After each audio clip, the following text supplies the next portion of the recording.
Assalamu alaikum. Docteur Zakir Naik. Aujourd'hui, j'aimerais aborder un sujet dont beaucoup de jeunes musulmans se sentent gênés de parler. Il s'agit de la masturbation.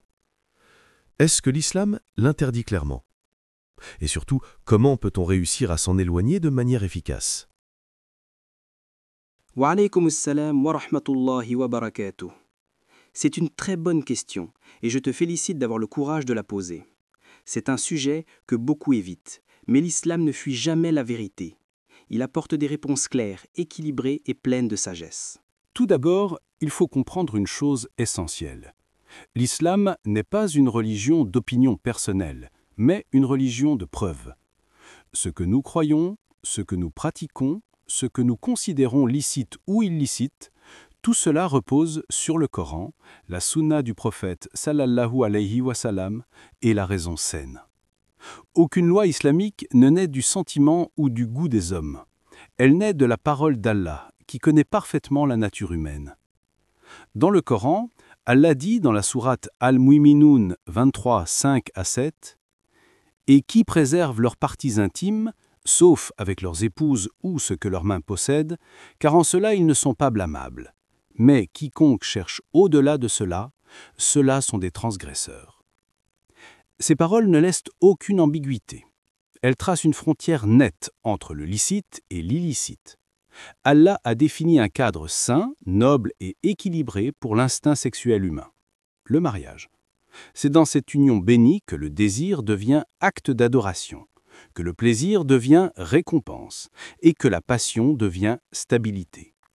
Mais quiconque cherche au-delà de cela, c'est-à-dire en dehors du mariage, franchit une limite qu'Allah a fixée avec sagesse.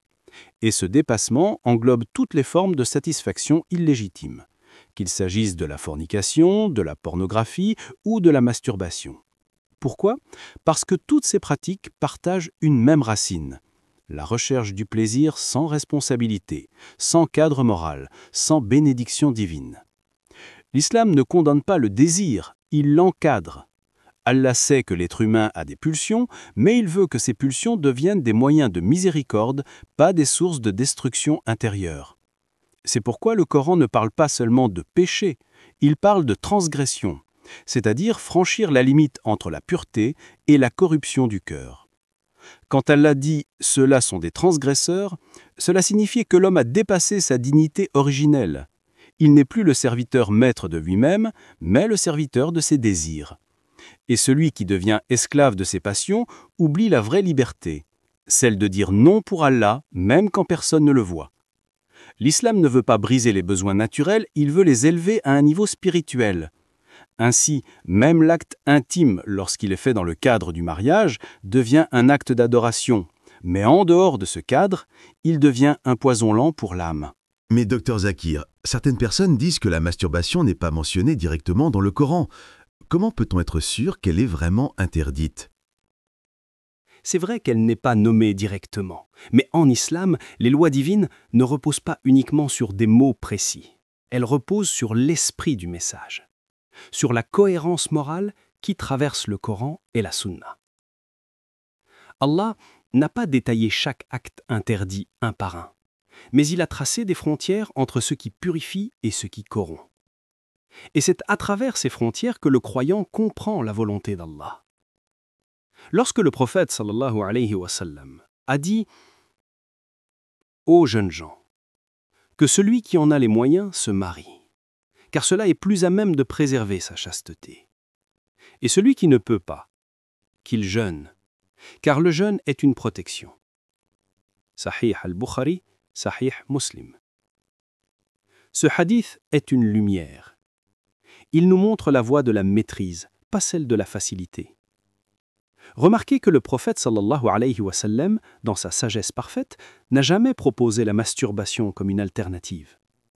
Il a orienté la jeunesse vers le mariage, c'est-à-dire une relation bénie, licite, fondée sur la responsabilité et la pudeur. Et pour celui qui ne peut pas encore se marier, il a prescrit le jeûne, parce que le jeûne discipline le corps, apaise les instincts et renforce l'âme. L'islam, contrairement aux idéologies modernes, n'encourage pas à satisfaire tous les désirs, mais à les maîtriser pour les sublimer. La liberté véritable, selon l'islam, n'est pas de faire tout ce qu'on veut, c'est d'être capable de dire non à ce qui dégrade notre dignité. Regarde la sagesse divine. Le prophète sallallahu alayhi wa sallam n'a pas dit « réprime ton désir par la force ». Il a dit « transforme-le par l'adoration ». Le jeûne devient un bouclier. Il rééduque ton rapport au plaisir. Quand tu jeûnes, ton corps ressent la faim, mais ton esprit goûte à la liberté. Et c'est là la beauté de la morale islamique. Elle n'éteint pas le feu du désir, elle le canalise vers la lumière. Celui qui apprend à se contrôler, à retarder un plaisir pour plaire à Allah, devient plus fort que celui qui cède à chaque impulsion. L'islam forme des âmes puissantes, pas des cœurs faibles. C'est pour cela que cette religion nous enseigne à diriger nos passions, non à nous laisser dominer par elles. L'islam est une religion de pureté, intérieure et extérieure. La masturbation, même si certains la voient comme un simple soulagement, crée en réalité une faiblesse spirituelle et psychologique. D'abord, elle affaiblit la foi, le imam, car chaque fois qu'on cède au désir interdit, le cœur s'assombrit. Le prophète sallallahu alayhi wa sallam a dit « Quand le serviteur commet un péché, une tache noire apparaît sur son cœur. S'il se repent, elle s'efface, mais s'il persiste, elle grandit jusqu'à couvrir tout son cœur. » Sunan ibn Majah. Ensuite, elle affaiblit la volonté, pousse vers l'isolement, l'anxiété et parfois même la dépression. Ce n'est pas seulement un acte physique, c'est une dépendance mentale. Et toute dépendance éloigne le croyant de la tranquillité qu'Allah promet à ceux qui se maîtrisent. Mais, docteur Zakir, certains médecins disent que la masturbation n'est pas mauvaise pour la santé, tant qu'elle n'est pas excessive. Que répondre à cela? Oui, certains médecins la considèrent normale du point de vue biologique. Mais l'islam ne se limite pas à la biologie. Il s'intéresse à la santé globale de l'être humain, corps, esprit et âme. Ce que la science appelle naturel n'est pas toujours moralement juste. Boire de l'alcool, par exemple, est socialement accepté dans certaines cultures, mais Allah l'a rendu haram parce qu'il détruit la dignité et la conscience. De la même manière, la masturbation abaisse la spiritualité, diminue l'énergie de la foi et habitue le cerveau à chercher un plaisir artificiel sans engagement, sans responsabilité, sans bénédiction. L'islam veut élever l'être humain au-dessus de cela. D'accord, docteur Zakir. Je comprends que c'est interdit. Mais beaucoup de jeunes musulmans se battent contre cette habitude. Quels conseils pratiques pouvez-vous leur donner pour s'en débarrasser? C'est une question essentielle. Et je veux dire à tous ceux qui m'écoutent, ne perdez jamais espoir. Allah est Ar-Rahman, le tout miséricordieux. Si tu luttes pour te purifier, Allah te voit. Il t'aide et il te récompensera. Voici quelques conseils puissants pour vaincre cette habitude. Premièrement, renforce ta relation avec Allah. Augmente tes prières, tes invocations, dua, et ta lecture du Coran. Quand ton cœur est rempli de lumière, les ténèbres du désir s'éteignent. Deuxièmement, jeûne régulièrement. Comme le prophète sallallahu alayhi wa sallam l'a recommandé, le jeûne affaiblit les désirs charnels et renforce la discipline spirituelle. Même un jeûne volontaire 2 fois par semaine peut changer ton rapport au plaisir. Troisièmement, éloigne-toi des tentations. Supprime les contenus immoraux sur ton téléphone. Évite les films et séries suggestifs. Souviens-toi, chaque image est une porte ouverte dans ton cœur. Ferme-les avant qu'elles ne t'enchaînent. Quatrièmement, sois actif physiquement et mentalement. L'oisiveté nourrit les désirs. Fais du sport, lis, apprends quelque chose, engage-toi dans une activité utile. Le prophète sallallahu alayhi wa sallam a dit « Profite de 5 choses avant 100 autres, ta jeunesse avant ta vieillesse. » Hakim. Cinquièmement, entoure-toi de gens pieux.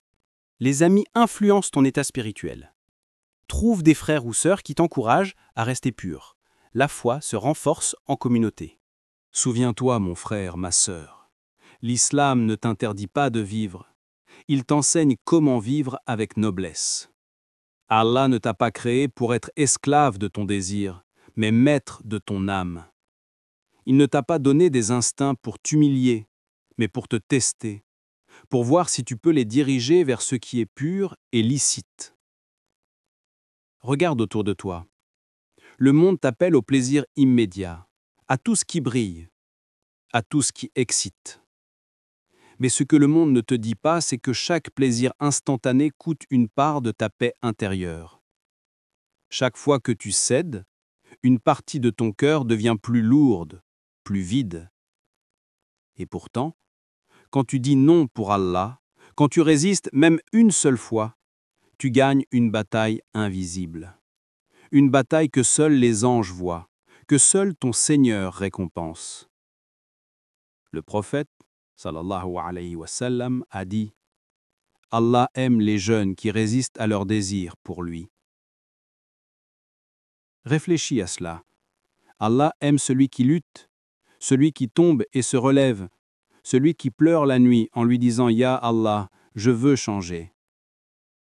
Cette lutte, mon frère, ma sœur, est le signe que ton cœur est encore vivant.